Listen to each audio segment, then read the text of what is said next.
Good morning, dear students. I hope you all are well good at home. It is your social study class, and today we are starting chapter number 22, and the topic is major challenges before the world. Start major challenges before the world. Okay, world के सामने क्या क्या प्रमुख चुनौतियां हैं. तो in this chapter we will discuss about the what is environment and how does it get polluted. Environment क्या है और ये पोल्यूटेड कैसे होता है. How does polluted environment affect humanity. और ये जो पोल्यूटेड इन्वायरमेंट है वह इंसानों को किस तरह से नुकसान पहुंचाता है, उनको के ऊपर क्या प्रभाव डालता है. What is the meaning of globalisation and what are its bad effect. Okay, globalisation वैश्वीकरण का क्या मीनिंग है और उसके क्या बैड इफेक्ट्स हैं. What is terrorism, why is it threat to the world. Terrorism क्या है और यह वर्ल्ड के लिए किस तरह से. In the present times all nations of the world are completely interdependent that they can not live in isolation. अभी के समय में सारी countries, okay, all the countries are interdependent on each other. एक दूसरे पर निर्भर हैं और कोई भी एक कंट्री अपने आप को अकेले रख करके सर्वाइव नहीं कर सकती. Their policies are guided and influenced by the existing international situation. They share many problems of the world. तो इस तरह से सारी countries, okay, all the countries जो भी प्रॉब्लम्स होती है वो एक दूसरे से शेयर करती हैं. This problems are global in nature. Okay, तो ये जो प्रॉब्लम है वह ग्लोबल जो नेचुरली है वो सारी पूरे विश्व में है. If any nation make isolated effort to solve this problems, तो जो नेचर से संबंधित जो प्रॉब्लम्स हैं उन प्रॉब्लम्स को सॉल्व करने के लिए अगर एक अकेली कंट्री अपने कोई भी इफर्ट लगाती है तो it will be not success, वह सफल नहीं होगा. Joint effort by all nations are required to tackle this problem. तो इस तरह से जो नेचुरल प्रॉब्लम्स हैं उनको टैकल करने के लिए ऑल द कंट्रीज को एक साथ होकर के अपने एफर्ट लगाने पड़ेंगे. इन्वायरमेंट और पर्यावरण. The word paryavaran is made up of two words, pari and avaran. Okay, जैसा कि इसमें लिख रखा है कि जो पर्यावरण वर्ड है वो दो वर्ड से मिलकर के बना है, परि और आवरण. परि का मतलब होता है stand for all sides, okay, चारों तरफ से, और आवरण मीन्स सराउंडिंग, मतलब कि जो हमारे आसपास है, जो चारों तरफ है, उसी के बारे में. अ cover which surrounds us from all sides is called पर्यावरण और इन्वायरमेंट. ओके, एक ऐसा कवर जो कि हमारे चारों तरफ है उसी को हम क्या बोलते हैं, पर्यावरण या फिर इन्वायरमेंट कहा जाता है. S environment is the mixture of several factors. जैसे कि इन्वायरमेंट बहुत सारे कारकों से मिलकर के बना हुआ है. तो ये जितने भी फैक्टर्स है, okay, the various factors of environment can be divided mainly in two parts. उनको जितने भी जो भी इन्वायरमेंट में जो भी चीज़ें हैं उन सबको हम टू पार्ट्स में डिवाइड करते हैं. ऑर्गेनिक, ओके, ऑर्गेनिक्स में कौन कौन सी चीज़ें आएंगी, tree, plants, creature, animals, insects. और नॉन ऑर्गेनिक्स में water, mineral. This all things are natural. ये सारी नेचुरल्स हैं और उसके बावजूद भी ये लिविंग है और नॉन लिविंग है. ओके, तो सेकेंड कैटेगरी है नॉन ऑर्गेनिक या फिर उसको हम बोलेंगे non living. Water, mineral, salt, air, solar energy. Both factors of environment are different from each other but are interlinked. ये दोनों जितने भी फैक्टर्स है, ओके, लिविंग और नॉन लिविंग, ये दोनों एक अलग भी हैं लेकिन फिर भी आपस में एक दूसरे पर कहीं ना कहीं इंटरडिपेंडेंट और इंटरलिंक्ड है. In the natural conditions the life of a creature is not affected by a single factor but all the environment factors together affect it. तो अभी नेचुरल जो कंडीशन होती है उसमें life of the creature, okay, जो इतने भी ये इंसेक्ट्स हैं, एनिमल्स हैं, उन ह्यूमन बीइंग्स हैं, उन सब की जो लाइफ है वह सिर्फ किसी एक कारण से अफेक्ट नहीं होती है. उसके लिए इन्वायरमेंट के बहुत सारी चीज़ें एक साथ मिलकर के अफेक्ट करती हैं. This factors affecting the creature also leave an impact on each other. तो इस तरह से यही जो फैक्टर्स होते हैं वही प्रभावित भी करते हैं और बहुत सारी चीज़ों के अपने जो प्रभाव होते हैं वो एक दूसरे पे छोड़ते हैं. Thus a balance is made on the earth but various natural and man made reasons are disbalancing the environment and it pollutes our environment. तो इस तरह से हमारे अर्थ पर बैलेंस होना ज़रूरी है, लेकिन बहुत सारी ऐसी नेचुरल और मैन मेड ऐसी बहुत सारी एक्टिविटीज़ है जिसकी वजह से ये जो बैलेंस है वो गड़बड़ा रहा है, मतलब कि डिसबैलेंस हो रहा है और उसकी वजह से ये जो हमारा इन्वायरमेंट है वो क्या होता जा रहा है, पोल्यूट होता जा रहा है.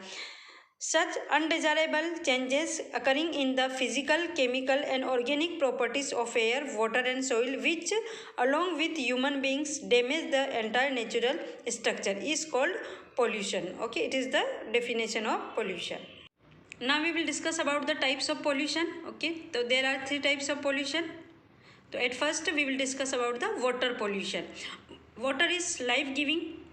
The nature has provided immense sources of water in the form of surface and underground water, but human beings by their constant activities are polluting the water. Okay, nature की थ्रू तो हमको बहुत सारा पानी मिला हुआ है. Okay, surface of the earth भी है और as well as under the ground भी है, और ये वाटर हमको जीने के लिए बहुत ज़्यादा ज़रूरी भी होता है.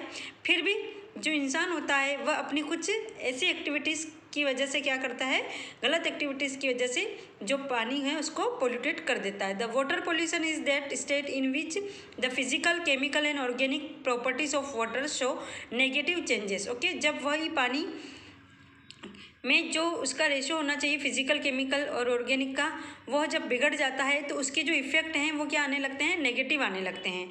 And this water leaves harmful impact on human being. और जब उसी वाटर का ह्यूमन बीइंग के द्वारा यूज़ किया जाता है, okay, even creature and vegetation, even पेड़ पौधों में और दूसरे प्राणियों में भी अगर उसी पानी का यूज़ किया जाता है तो वो उसके फिर नेगेटिव इफेक्ट आने लगते हैं. Sources of water pollution. Water pollution किस किस तरह से होता है. एक तो नेचुरल सोर्सेज क्या क्या है, तो few natural substance pollute water. Okay, कुछ ऐसे भी ह्यूमन बीइंग तो करता ही है, साथ में नेचुरल भी कुछ ऐसी एक्टिविटीज़ होती है जिसकी वजह से वाटर पोल्यूट होता है.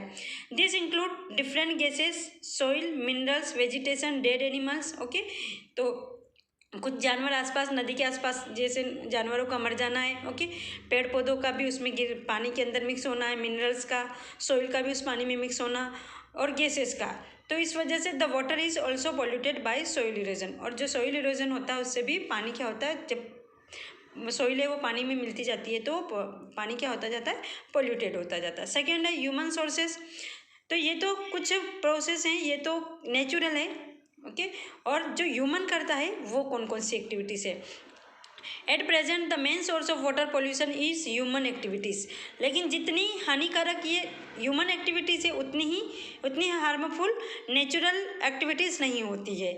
तो ये ह्यूमन सोर्सेज की वजह से जो वाटर पोल्यूशन है वो ज़्यादा होता है. Urbanisation, agriculture, industrial, social and religious activities are the pollutant that pollute water. Okay, ये कुछ एक्टिविटीज़ हैं. अर्बेनाइजेशन मतलब कि शहरीकरण, जैसे जैसे पॉपुलेशन बढ़ता जा रहा है. एग्रीकल्चर, खेती में अलग अलग दवाइयों का यूज़ करना और उसके बाद फिर उसको पानी को डालना, तो उसकी वजह से वो जो पानी है वो जा कर के आगे जब बह करके जाता है तो फिर वो या तो अंडरग्राउंड जाता है, फिर आगे किसी पानी वो बड़ी वाटर बॉडी में जा कर के मिलता है. इंडस्ट्री से निकलने वाला जो कचरा होता है. सोशल एंड रिलीजियस, कुछ ऐसी एक्टिविटीज़ भी होती हैं. ओके, जो कि नदियों के किनारे पर जाकर के कुछ लोग करते हैं, जैसे कि अस्थि विसर्जन करना, ये सब. The main factors of human being polluting water are following. Okay, तो ह्यूमन बीइंग के द्वारा और भी कुछ एक्टिविटीज़ जैसे कि excreta, the stool and urine emanating from residential and public toilets are directly into the rivers and water resources. Okay, जो public toilets होते हैं उसको ह्यूमन्स के थ्रू यूज़ किया जाता है और उसके बाद फिर उसकी जो भी गंदगी होती है वो डायरेक्ट किसी न किसी वाटर बॉडी में जा कर के मिलती है. Next is home waste. Soap and detergent are used in the cleaning of utensil. Okay, बर्तनों को साफ करने के लिए जो डिटर्जेंट और सोप्स का यूज़ किया जाता है, उसके अलावा कपड़े धोने के लिए, बाकी कुछ भी. And homes and hotels soap in washing floor and clothes. उसी तरह से वो जो फ्लोर को साफ़ किया जाता है, कपड़ों को साफ़ किया जाता है, उनके लिए जो डिटर्जेंट और जो सोप का यूज़ किया जाता है तो वो केमिकल्स होते हैं और वही केमिकल्स आगे जा कर के वाटर में मिलते हैं. फिर industrial waste. Different industries are the major sources of water pollution. Okay, जो इंडस्ट्रीज है वो भी मेजर सोर्स है पोल्यूशन का. The water flowing from industries contain a lot of fatal chemical substance. क्योंकि इंडस्ट्रीज से जो भी पानी निकलता है, जो भी वेस्ट निकलता है, उसमें बहुत सारा घातक, ओके, बहुत सारा जहरीला उसमें केमिकल होता है, और वही पानी जब जा कर के आगे किसी और नदी में जा कर के मिलता है तो वो रिमेनिंग ऑल वाटर को भी क्या करता है, पोल्यूट करता है। Next is effect of water pollution. Water pollution की क्या इफेक्ट है? The water pollution leaves very dangerous effect on human beings, okay, human beings पर इसके बहुत खतरनाक प्रभाव आते हैं, बहुत घातक होता है ये। डिजीज लाइक उससे बहुत सारी बीमारियां होती हैं, cholera, fever, jaundice, malaria, this are the disease which occur due to the water pollution. Measures to check water pollutions, okay, water pollutions को रोकने के लिए क्या स्टेप्स लिए जा सकते हैं? By avoiding the flow of chemical waste of industries and dirty waste mixed in water in river, sea, canals, lakes directly, okay, जो भी केमिकल्स निकलने वाला है इंडस्ट्री से निकलता है, और जितनी भी जो वेस्ट पानी जो निकलता है, वेस्ट मटेरियल जो भी निकलता है हमारे घरों वगैरह से, उन सबको डायरेक्ट किसी रिवर, सी, कैनल और लेक में उसमें उसमें इंक्लूड होने से हमको रोकना चाहिए, उसको अवॉइड करना चाहिए। Next is to use the electric crematorium to burn the dead bodies. जो डेड बॉडीज है, ओके, उनको ख़त्म करने के लिए, उनको डिस्ट्रॉय करने के लिए जो इलेक्ट्रॉनिक मशीन्स होती हैं उसका यूज़ किया जाना चाहिए। To take help from voluntary bodies like Sulabh international to stop pollution occurring due to the flow of excreta. तो जो पब्लिक टॉयलेट होते हैं उनसे जो निकलने वाले जो भी गंदगी है उन सब के लिए to take help from voluntary bodies like Sulabh international है, जो कि उन सब चीज़ों को मतलब कि जो गंदगी निकलती है उसको सही तरीके से उसको कहीं पर डिस्ट्रॉय करती है, तो उसको हमको हेल्प लेनी चाहिए। Next is air pollution. Air is essential for all living creature. There can not be life without air, as we know, okay, air के बिना कोई लाइफ नहीं होती है, okay. All human being and all living things, living things के लिए air must, सबसे ज़्यादा ज़रूरी होती है। The atmosphere has various gases. Atmosphere में बहुत सारी गैसेस है, जैसे कि oxygen, carbon dioxide, nitrogen. This gases are found in a fixed quantity and proportion. जो एयर है उसमें ये सारी गैसेस की अपना एक जो रेशो है वो डिसाइडेड है। Even slide changes in the proportion of the gases upsets the entire system of atmosphere. अगर उसमें कुछ भी थोड़ा सा भी चेंजेस होता है उन गैसों का जो भी रेशो है, अगर उसमें चेंजेस होगा तो हमारा पूरा जो एंटायर है एटमॉस्फेयर है वो क्या हो जाएगा, इम्बेलेंस हो जाएगा, विच directly affects human being and creature. तो जिसकी ओके, तो फिर उससे क्या होगा, उसी हवा को हम फिर सांस के थ्रू अपने अंदर लेते हैं तो वो फिर किसको अफेक्ट करेगा, किसको हार्म पहुंचाएगा, और लिविंग थिंग्स को। The process of air pollution by natural and human factor is called air pollution. तो इसी तरह से ओके, वह प्रोसेस जिसके थ्रू नेचुरल हो या चाहे ह्यूमन के थ्रू हो, जिसके थ्रू एयर पोल्यूट होती है उसी को हम बोलते हैं air pollution. Causes of the air pollution. Air pollution किन किन कारणों से होता है? फर्स्ट है आपका natural causes. Air pollution is caused by natural factors like eruption of volcano, okay, जब वोल्केनो इरप्ट होता है तब उसके वोल्केनो के थ्रू उसमें से बहुत सारी gases, smoke, pieces of stone, S, ये सारी जब चीज़ें बाहर आती हैं, और जब बाहर आती हैं तो वो एयर में मिक्स होती है, उससे एयर पोल्यूशन होता है। सेकेंड है मैन मेड कॉजेस, ओके, इंसानों के द्वारा क्या क्या कारण है जिसकी वजह से एयर पोल्यूशन होता है? Man made causes of air pollution are the following. First is by transports, okay, we can see so many means of transport are using today. बहुत सारे ट्रांसपोर्ट के साधन आज यूज़ किए जा रहे हैं। दिस, तो इन सारे ट्रांसपोर्ट के साधनों में से ओके, मीन्स ऑफ ट्रांसपोर्ट से जितना भी स्मोक इमिटेट होता है उसमें से जो भी धुआं निकलता है, जो भी गैसेस उसमें से निकलती है वो जाकर के हवा में मिलती है, और इस तरह से जो this smoke content different deadly gases, बहुत ज़्यादा घातक गैसेस होती हैं जो कि हवा को पोल्यूट करती है। By industries several deadly gas coming out from the chimneys of the factories, okay, factories की जो चिमनी होती है उसमें से बहुत सारी गैसेस बाहर निकलती हैं। Chemical fertilisers pollution that flows from factories like ammonia, hydrocarbon are also pollute air. तो इसमें से ये जो गैसें निकलती हैं वो भी जाकर के कुल मिलाकर हवा में मिलती हैं, और उसकी वजह से भी एयर पोल्यूट होती है। Third one is by house hold works. House hold works like cooking, okay, घरों में आजकल तो हालांकि गैस का यूज़ किया जाता है, लेकिन पहले जो चूल्हे वगैरह का यूज़ किया जाता तब की बात। Boiling water okay are done by coal, जब कोयले का यूज़ करके, लकड़ी का यूज़ करके, केरोसिन, एग्रीकल्चर का जो वेस्ट निकलता है उन सब का से जो हम खाना पकाने के लिए और दूसरे काम के लिए जब उसको एज ए फायर यूज़ करते हैं तो उससे जो गैसेस निकलती हैं उसकी वजह से भी, और उससे जो धुआं निकलता है उसकी वजह से भी एयर पोल्यूट होती है। Effect of air pollution, the air pollution leaves telling effect on respiratory system of human beings okay, जो ह्यूमन का जो रेस्पिरेटरी सिस्टम होता है, जो सांस लेने की जो उसकी प्रक्रिया होती है उसको डायरेक्टली अफेक्ट करती है। Many respirations related disease like asthma, तो उसी की वजह से फिर हमको बहुत सारी जो रेस्पिरेशन सिस्टम से जो भी रिलेटेड जो बीमारियां होती हैं वो हो जाती है, जैसे कि अस्थमा, टीबी, लंग कैंसर, ये सब। Next is measure to check air pollutions okay, air pollutions को रोकने के लिए क्या स्टेप्स लेने चाहिए। Air pollution today is very grave problem, human life without pure air can not be possible okay, तो ह्यूमन लाइफ जो हम जितने भी लिविंग थिंग्स हैं उन सब का बिना हवा के लाइफ पॉसिबल नहीं है। Hence following measures must be taken to check pollution, कुछ स्टेप्स लिए गए हैं, जैसे कि construction of chimneys in plants should be very high and to be inspected by pollution control board okay, जितने भी इंडस्ट्रीज़ हैं उनमें जो भी चिमनी वगैरह लगाई जाती है वो बहुत ऊंचाई पे लगाई जाए, ताकि वो जो उसमें से निकलने वाला धुआं है वो ऊपर के ऊपर मतलब कि एटमॉस्फेयर में मिल जाए, उसको नीचे तो आएगा लेकिन फिर भी उसका जो रेशो है वो क्या हो जाएगा, कम हो जाएगा, और उसको भी समय समय पर जो पोल्यूशन कंट्रोल बोर्ड है उसके थ्रू चेक किया जाना चाहिए।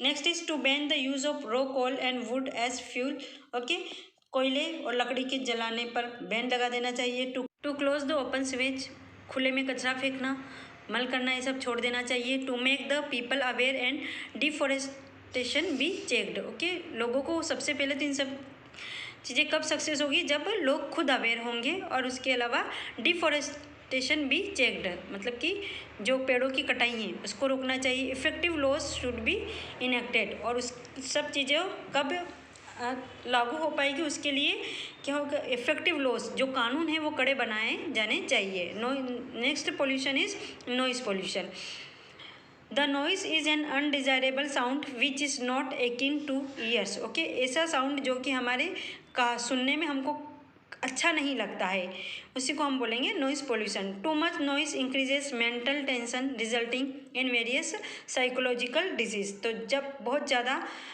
आवाज़ ही आवाज़ जब लोगों को सुनाई देती है तो उसकी वजह से वो मेंटल उसकी जो स्थिति होती है, कंडीशन होती है वो गड़बड़ा जाती है, और इस तरह से इंसान है वो साइकोलॉजिकल उसको प्रॉब्लम होने लगती है। Public awareness and active participation is necessary to control the above pollution, तो इस तरह से इन सारे पोल्यूशंस को कंट्रोल करने के लिए सबसे ज़्यादा क्या ज़रूरी है कि लोगों को खुद को एक्टिव होना चाहिए और खुद को अवेयर होना पड़ेगा। नेक्स्ट पॉइंट इज ग्लोबलाइजेशन, वैश्वीकरण, तो the world globalization means involvement of all nations of the world. If we think about the process of globalization we find that raw material comes from one nations and techniques and know how to make goods, raw material is provided by another country। तो वैश्वीकरण में क्या मतलब होता है कि सारी जो कंट्रीज होती हैं okay, all the countries are dependent on each other, एक दूसरे पर डिपेंड करती है। अगर सपोज किसी कंट्री में रॉ मटेरियल है, दूसरी कंट्रीज़ को उस रॉ मटेरियल को कैसे बनाना उसकी टेक्निक आती है, और थर्ड के पास उसको बनाने का जो मशीनें हैं वो हैं, तो इस तरह से जो एक कंट्री का दूसरी कंट्री पर जो डिपेंड है उसी को हम बोलते हैं globalization. Such we get are okay, जो हमको अभी मिल रहा है are made with the efforts of several countries, तो इस तरह बहुत सारी कंट्रीज़ के एफर्ट्स के द्वारा जो प्रोडक्ट हमारे तक आता है वो बन करके आता है। People living in different parts of the world are not only dependent on the product but they also look upon each other for in the exchange of education okay, नहीं सिर्फ प्रोडक्ट के लिए, इवन एजुकेशन के लिए भी लोग एक जगह से एक कंट्री से दूसरी कंट्री पर जाते हैं। Not only for education, art, literature, techniques, science, तो बहुत सारी ऐसी चीज़ें होती हैं कि जो हमको हमारी कंट्री में नहीं सीखने को मिलती है, दूसरी जगह पर मिलती है, तो वहाँ पर लोग मूव करते हैं। तो डिफरेंट इंटरएक्टिव्स ऑफ ट्रेड, उसके अलावा जो व्यापार होता है एक कंट्री का दूसरी कंट्री से ओके, कैपिटल इन्वेस्टमेंट जो हम मतलब कि दूसरी कंट्रीज़ को डेवलप करने के लिए कुछ कंट्रीज़ अपना पैसा भी लगाती हैं। Travel, tourism, sports and other modes are known as globalization. तो इस तरह से एक कंट्री का दूसरी कंट्री पर डिपेंड होना और लोगों का एक कंट्री से दूसरी कंट्री में किसी भी वजह से जो मूव करना है उसी को कहेंगे हम ग्लोबलाइजेशन। तो here the process of globalization make nations interdependent on each other and minimize distance. Okay, तो वह प्रोसेस ग्लोबलाइजेशन एक ऐसी प्रोसेस है जिसमें कि जो नेशंस हैं वो एक दूसरे पर डिपेंड होते हैं और जो डिस्टेंस है वो क्या हो जाती है, कम हो जाती है। One country depend on the other countries for development. तो इस तरह से एक अकेली कंट्री अपना पूरा डेवलपमेंट खुद नहीं कर सकती है, तो उसको दूसरी कंट्री पर डिपेंड होना ही पड़ता है। Thus this is the global centralization system. The trade forces which act in the domestic market, their expansion beyond national limits is called globalization. तो इस तरह से जब कोई एक कंट्री किसी एक चीज़ को प्रोडक्ट कर लेती है, डेवलप कर लेती है, तो फिर उसको अपनी उन चीज़ों को बेचने के लिए और भी मार्केट्स भी चाहिए होते हैं, तो उसके लिए भी ग्लोबलाइजेशन का यूज़ होता है। बेनिफिट्स ऑफ ग्लोबलाइजेशन, उसके क्या क्या बेनिफिट्स हैं। Flow of capital increase through globalization. Okay, जो कि अर्थव्यवस्था है, जो पैसों का जो लेन देन है वो होता रहता है। Increase in the international production, और इंटरनेशनल लेवल पर प्रोडक्ट है वो इंक्रीज होते जाते हैं। Growth of international cooperation and competition, इसके अलावा अलग अलग जो नेशन है उनके बीच में कंपटीशन और एक दूसरे कंपटीशन भी होता है और साथ ही साथ एक दूसरे कंट्रीज़ को सहायता भी मिलती है। Multinational companies have vital role in globalization. The multinational companies are such companies which trade in many countries. Okay, multinational company का इसको सबसे ज़्यादा फ़ायदा मिलता है, मतलब जो मल्टीनेशनल कंपनीज है वो इनके ग्लोबलाइजेशन में सबसे प्रमुख रोल उन्हीं का होता है, क्योंकि जो मल्टीनेशनल कंपनीज होती है वह अपना व्यापार बहुत सारी कंट्रीज़ में एक साथ करती हैं। Many multinational companies are successfully working in India too. Okay, हमारे इंडिया में भी बहुत सारी मल्टीनेशनल कंपनीज हैं। Multinational companies have set up various industries and invested capital in our country. तो इस तरह से बहुत सारी मल्टीनेशनल कंपनीज हैं, ओके, जिन्होंने कि हमारी कंट्री में भी इन्वेस्ट किया है, मतलब कि हमारी कंट्री में भी उन्होंने अपने इंडस्ट्रीज़ में पैसा वगैरह लगाया हुआ है और हमारी कंट्री में भी बहुत सारी मल्टीनेशनल कंपनीज सेटअप हैं। Adverse impact of globalization, globalization का जो प्रतिकूल मतलब कि जो नेगेटिव इफेक्ट हैं वो क्या आते हैं। Negative impact on domestic industries. Okay, उसकी वजह से क्या होता है कि फर्स्ट तो जो हमारे खुद की कंट्री की जो इंडस्ट्रीज होती हैं, ओके, उसके ऊपर नेगेटिव प्रभाव आते हैं। With the arrival of multinational companies under globalization, domestic industries have failed to keep place with them and almost are on the verge of extinction. तो मतलब कि जो डोमेस्टिक कंपनीज है वो लगभग ख़त्म होने पर आती है, क्योंकि जो दूसरी कंपनीज जब डेवलप होकर के आती हैं तो उनके आगे जो ऑलरेडी जो इंडस्ट्रीज होती हैं वह उनको कंपटीशन में उनके साथ में नहीं उतर पाती हैं इस वजह से। Second is disparity in income distribution. Due to the closure of domestic industries, employment increase and it creates a disparity in the distribution of income. तो जो मल्टीनेशनल जो कंपनीज होती हैं जब वो आती हैं तो वो उनमें क्या होता है कि ज़्यादा एम्प्लॉयमेंट मिलता है और उसकी वजह से एम्प्लॉयमेंट जब ज़्यादा मिलता है तो इसके साथ साथ सैलरी भी ज़्यादा मिलती है। तो उसकी और जो डोमेस्टिक इंडस्ट्रीज होती है उसमें सैलरी वगैरह का थोड़ा सा इशू होता है, कम होती है, तो उसकी वजह से जो एक डिस्पेरिटी मतलब कि differentiate. Next is the spread of consumer culture. जो उनका मतलब कि कंज्यूमर्स में जो मल्टीनेशनल कंपनी आती है उनका कल्चर किस तरह से फैलता है। The aggressive publicity methods of multinational companies have promoted the consumer culture. तो जब वो अपनी चीज़ें लेकर के आते हैं तो उनको उनकी तरीके से जब यूज़ करते हैं तो उनका कल्चर होता है वो क्या होता है और प्रमोट होता है। ग्लट ऑफ लग्जरी प्रोडक्ट, और उसकी भरमार होती है, मतलब कि जो कंपनी दूसरी कंपनी से जो चीज़ें बन करके आती हैं वो ज़्यादा आरामदायक होती है। Due to the globalization the luxury products are in the plenty in comparison to the utility product made in the country. Okay, हमारी कंट्री में जो उपयोगी चीज़ें बनती हैं उससे कहीं ज़्यादा आरामदायक होती हैं जो कि दूसरी कंट्रीज से बनकर के चीज़ें आती हैं। The globalization less focus on 2 areas, okay, 2 areas पर इसका फोकस जाता है ग्लोबलाइजेशन का। एक होता है लिबरलिज्म एंड प्राइवेटाइजेशन। तो the meaning of liberalization means औद्योगिक, मतलब कि उद्योगों में, व्यापार में नियमों और कानूनों के जो होते हैं उनको थोड़ा सा इजी बना देना, और जो मल्टीनेशनल कंपनीज होती हैं उनको अपने कंट्री में अपने प्रोडक्ट को बनाने का और उसको व्यापार करने के लिए उनको प्रोत्साहित करना। और सेकंड होता है प्राइवेटाइजेशन, निजीकरण जिसको कहते हैं, का अर्थ है कि निजी क्षेत्र में कंपनियों को उन वस्तुओं और सेवाओं के उत्पादन की अनुमति प्रदान करना जिनकी पहले अनुमति नहीं थी, मतलब कि पहले जिन चीज़ों को बनाने की अनुमति नहीं थी उन चीज़ों को बनाने की उनको अनुमति देना। इसमें the handing over the government companies and their wealth to private companies for smooth running is also a part of globalization. तो इसमें क्या होता है कि जो गवर्नमेंट एरिया होता है कि कंपनी की जो भी प्रॉपर्टी होती है हम उसको बनाने के लिए निजी क्षेत्र को सौंपना भी सम्मिलित होता है। उसमें जो गवर्नमेंट के जो वर्क हो, गवर्नमेंट के भी कुछ क्राइटेरिया होते हैं उनको भी किसी प्राइवेट संस्था को दे देना। What is terrorism? In the 21st century terrorism is getting global, okay. ये जो टेररिज्म है वो भी पूरे विश्व की एक समस्या बन चुकी है। The last 20 years have witnessed sharp increase in the terrorist activities बहुत ज़्यादा बढ़ती जा रही है।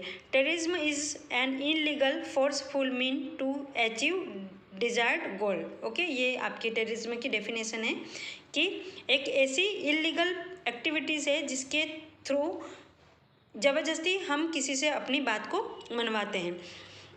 The terrorist indulge in violent act to disturb peace and uproot the law and order of the country, okay. किसी भी कंट्री में की जो शांति व्यवस्था होती है उसको भंग करना और वहाँ के नियमों और कानूनों को उखाड़ना। Terrorism is a crime against democracy and humanity, okay. ये एक तरह का गुनाह है, एक तरह का जुर्म है। The terrorist least care about their lives and create chaos, resort to cruel means against human being and believe in blood shed and destruction. जो टेररिस्ट होते हैं, ओके, वो खुद उनको अपने जान की कोई परवाह नहीं होती है और उनका मेन मकसद यही होता है कि किसी भी तरीके से खून खराबा करना, नुकसान पहुँचाना और लोगों को ख़त्म करना, दंगे फसाद करना। They believe in bullet against the ballot system, okay. Ballot एक सिस्टम है जिसके थ्रू हम पहले वोटिंग करते थे, जिससे कोई एक स्लिप होती थी, उस स्लिप के ऊपर जो एक सील लगा करके जो वोट देने की जो प्रोसेस होती थी, okay.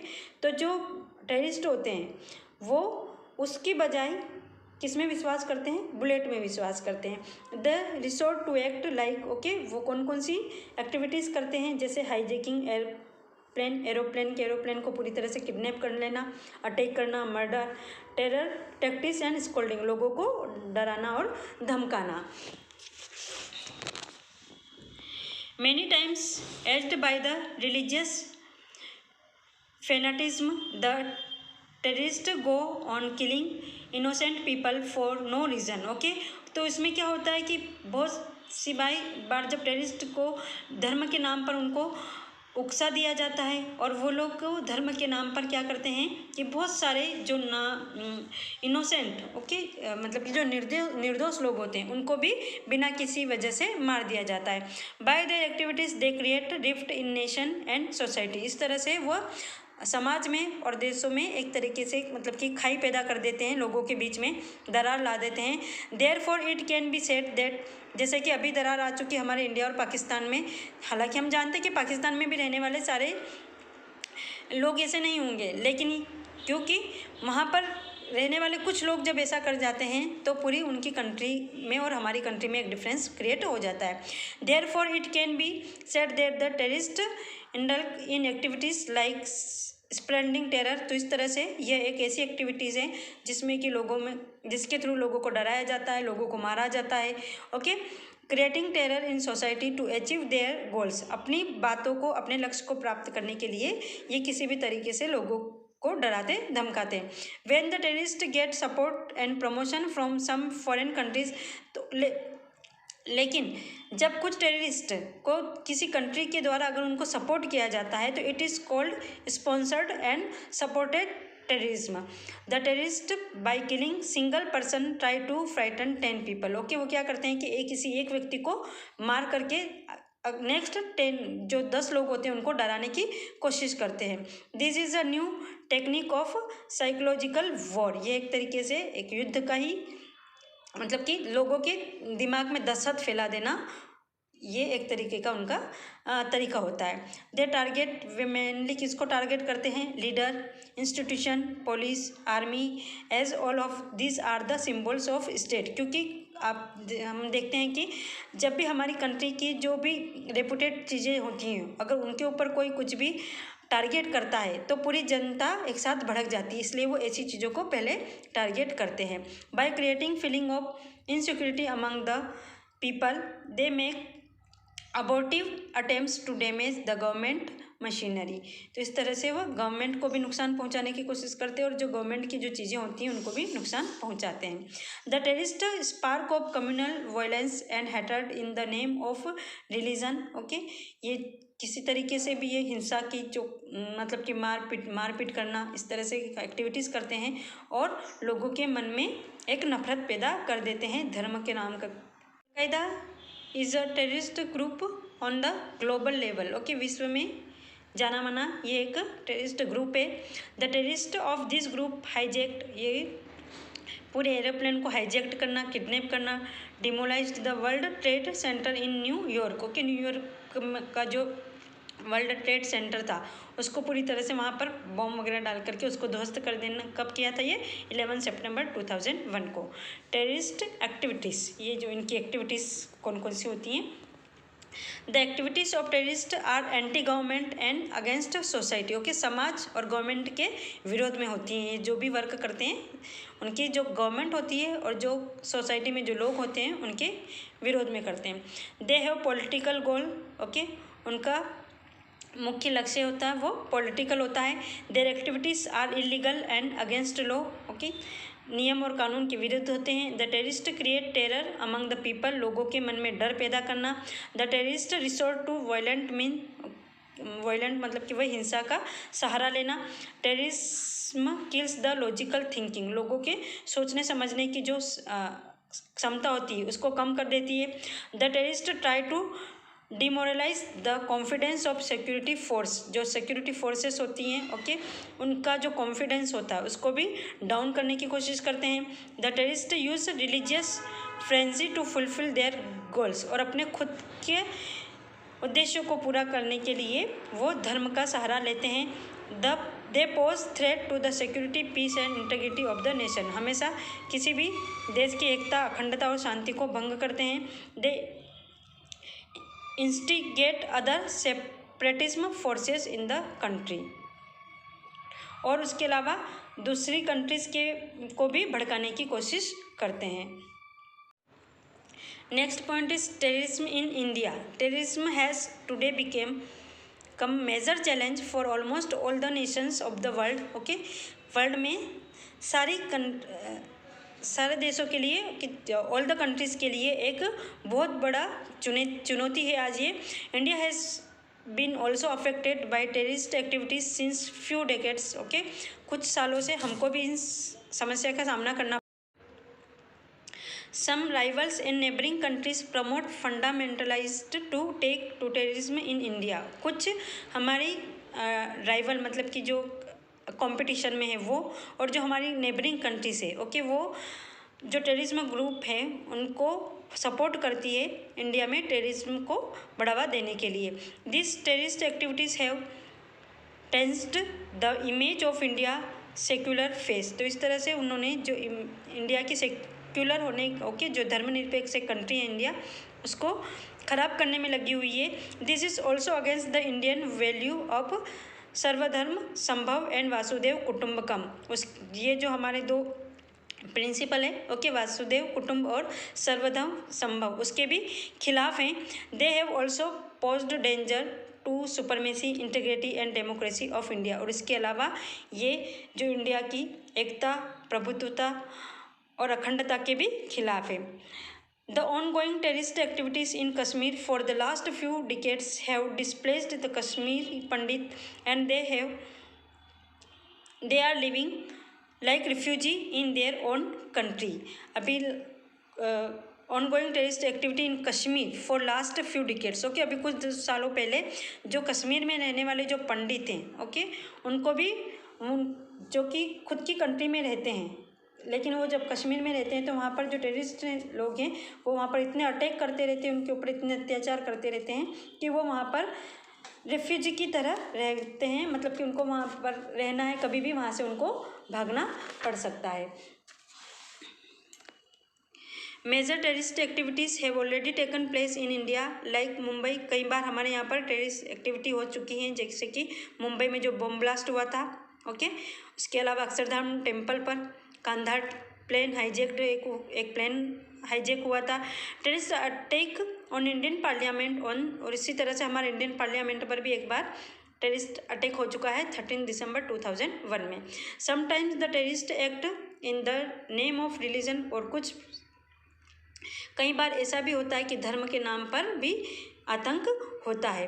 The terrorism disputes the normal life and hits the social and economic growth of the country. इस तरह से जो टेररिज्म है ये भी एक बहुत बड़ी प्रॉब्लम है किसी भी कंट्री के लिए, क्योंकि ये पूरी तरीके से उस कंट्री की जो नॉर्मल लाइफ होती है उसको पूरी तरह से डिस्टर्ब कर देती है, और उसी के साथ साथ वहाँ की जो सोशल और इकोनॉमिक लाइफ होती है वो भी उसका डेवलपमेंट पूरी तरह से नहीं हो पाता है। Indian government and people have always opposed terrorism. India is determined to safeguard its unity and integrity, okay. India की गवर्नमेंट और इंडिया के लोग हमेशा से ही जो आतंकवाद के खिलाफ रहे हैं, ओके। उन्होंने कभी भी ऐसी कोई एक्टिविटी नहीं की है और कभी भी ऐसी एक्टिविटीज़ का कभी सपोर्ट भी नहीं करते हैं। India is determined to safeguard, हमेशा इंडिया यही चाहती है कि किसी भी देश की एकता और अखंडता ऐसे ही बनी रहे। Students, I hope you got the chapter. Please read it again thoroughly and try to understand. If you have any difficulty, feel free to contact me. Okay, see you again in the next class. Bye.